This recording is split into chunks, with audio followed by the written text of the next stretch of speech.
Hi there, Nigel Saunders here of KW Bonsai. Welcome to part 2 of repotting the larch forest.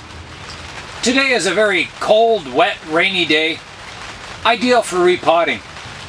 Repotting is something a lot of people just don't want to do. It's a task that they know they should do to keep the trees healthy, but other than that, they don't really think about it.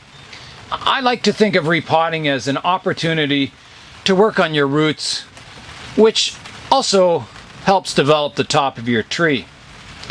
The better you can get your root base on your tree, and the better you can get your even fine ramification of roots around the base, the healthier your tree will be.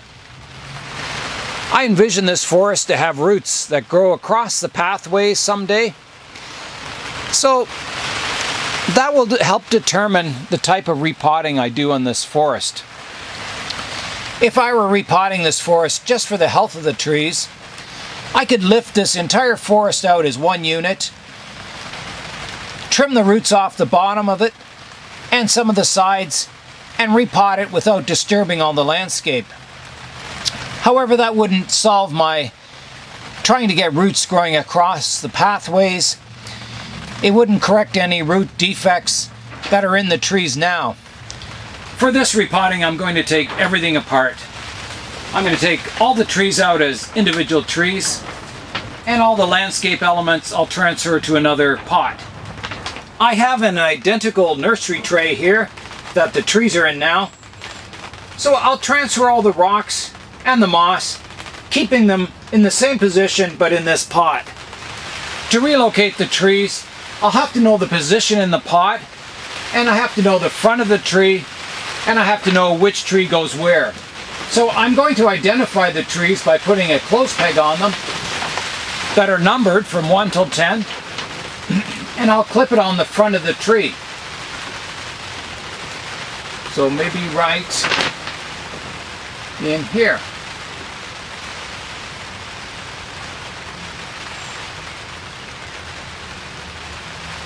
That marks the front of number 1 tree. I've got markers in all the trees now that indicate the front of the tree and the number of the tree. I've drawn a diagram with the location of the trees labeled, and I'll measure the dimensions to each tree from the edges of the pot. Tree number 1 is 14 centimeters from the edge of the pot. So I'll draw that in as 14. And from the front of the pot, it's 8 centimeters back. I finished measuring all the locations of the trees. If I want to change any locations, I can look at the forest and change some of these numbers so I can move trees forward or sideways to place them exactly where I want them. The next step will be to lift the nursery tray out of the wooden frame. So I'm going to do that. Here it comes. There we go. There we go. There's my wooden frame. You can see the forest now. It's just sitting in a doubled up seed tray, a standard nursery seed tray pot. The next step's going to be a big one. I'm going to be lifting the entire forest out of the seed trays. Hopefully it'll all come out in one piece. I think there'll be enough roots in there. It's been in this pot for 3 years, so hopefully it lifts out easily. We will see. Here goes. I'm going to try grabbing this tree.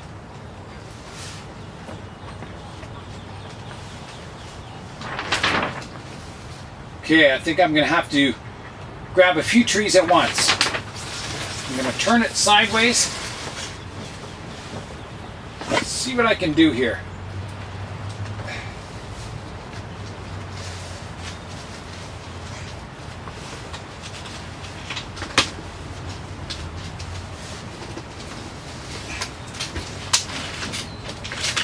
There we go.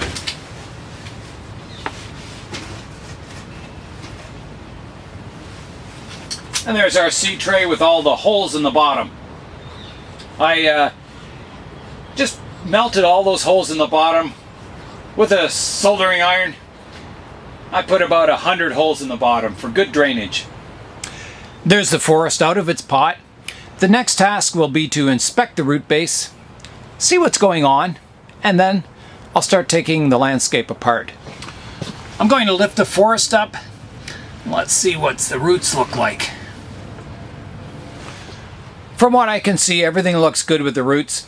There are some thick ones in there, some that are probably 4 millimeters in diameter or 3/16 of an inch. But there's lots of good fine roots also. The root ball is held together nicely, so it shows that there's lots of roots and they've grown throughout the pot. So everything's looking good. So I'm going to start now to take apart the landscape. I'm going to start with the rocks and then the moss next. So here we go. I'm going to start with this rock in the corner. I'm going to place it approximately in the same spot in this duplicate tray. Here's another rock. Place that there at the front. I got my crackled rock here. That's going to go straight down here. Out there. I have lots of photographs of this forest, so if I'm missing a detail or something, I can refer back to the photographs and try and piece it together. I know there's a rock missing on the front here. I think a bird kicked it away. So I can try and add that back in too. So I'm going to move my steps one step at a time here. There we go, and I'll rebuild them in the duplicate tray here. I think that's all the rocks out of the planting now. So next we'll be transferring the moss from here into this pot. The first pieces of moss I'm going to transfer are my bushes that I've been training for, I guess 3 or 4 years now. So I'm going to try and get them out in one piece. There's a lot of roots that have grown in with the moss. This moss has been on this planting for 3 years now. There's the first clump of moss off. That goes right here. And now I'll try and get the second clump out. There we go. Back here. This moss can all be transferred up here. The rest of the moss is just plain moss that could be transferred or regrown with no problems. I'll try and transfer it up all. When I redo this hill, I'm probably going to raise everything up and get even more of a hill. I really like the hill. I have 2 dead trees at the very back of the planting that I've left in there as placeholders. So when I find some small larches, or if I grow them from seeds, I'll be replacing the trees at the back, and I'll probably be adding more small trees to the back of the forest eventually. I'm also planning on a bigger pot eventually for this forest. Now that I have all the moss transferred from the planting into the temporary holding container, we can start working on the trees. I'm going to start with my root rake and rake the roots out from the tree, combing outwards, to try and figure out what's going on with all these surface roots. No shortage of roots in this planting. When I repotted these trees 3 years ago, I wasn't very happy with the root base on them. I did as much corrective work as I could do to the roots without killing the trees, and there were some trees that I almost did kill. They were touch and go for a little while, but they recovered. So hopefully this time I'll have more roots to choose from, and I can do a safer repotting without endangering the trees too much. But I'll still do as much root work as I can. This hill that I added 2 years ago is just full of roots. Guess they really like this soil. Getting down to the base of some of the trees now.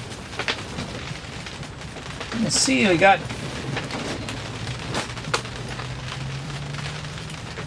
a lot of thick roots. but we'll do as much as we can to them.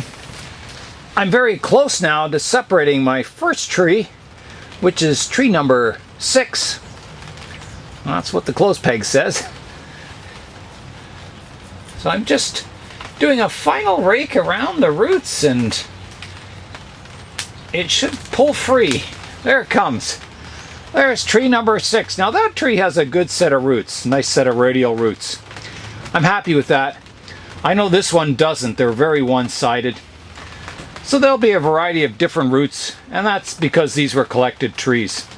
They were very small when they were collected, but they still didn't have a perfect root system. All the trees that I separate, I'm storing them outside in a tub of water. It's very cold outside at the moment. It's just about freezing. We did have a little bit of snow this morning, so they'll just be sitting in a tub of water until I've got them all separated and it's time to replant them. I've got a few more trees that are ready to come apart now. Getting into some of the larger trees.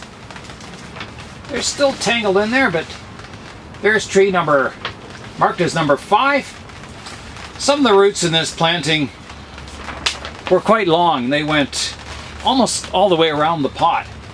So I would say that repotting this forest health-wise should be done at least every 3 years. And as I said, it depends. You don't have to take it all apart if you're pruning just for the health of the trees. But if you're trying to control your roots and get a nice radial root base on the surface, then you will have to take them apart and work on each tree individually. These trees could have been worked on individually in pots for years before they were assembled into a forest. But you can just take it apart and work on it also. Now let's see if I can separate this. It's coming. You have to do a bit of tugging. There it comes. So there's a long root. You can see this root just traveled in the pot.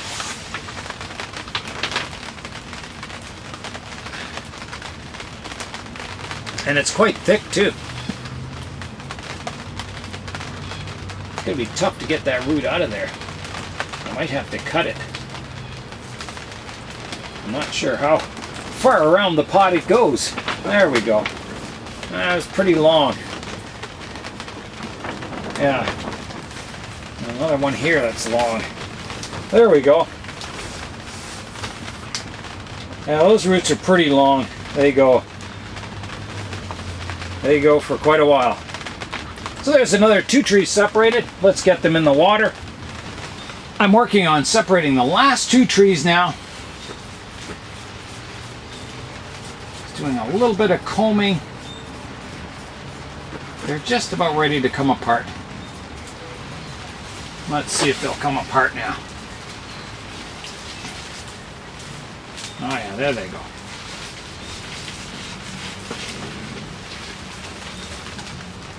There we are, there's our last 2 trees. I'll put those in the water. Here's a shot of the trees sitting in the water,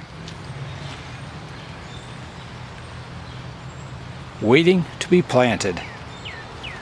Once again, I've run out of time, so I'll continue repotting the large forest in episode 3. So Nigel Saunders of KW Bonsai, thanks for watching, and we'll see you next time.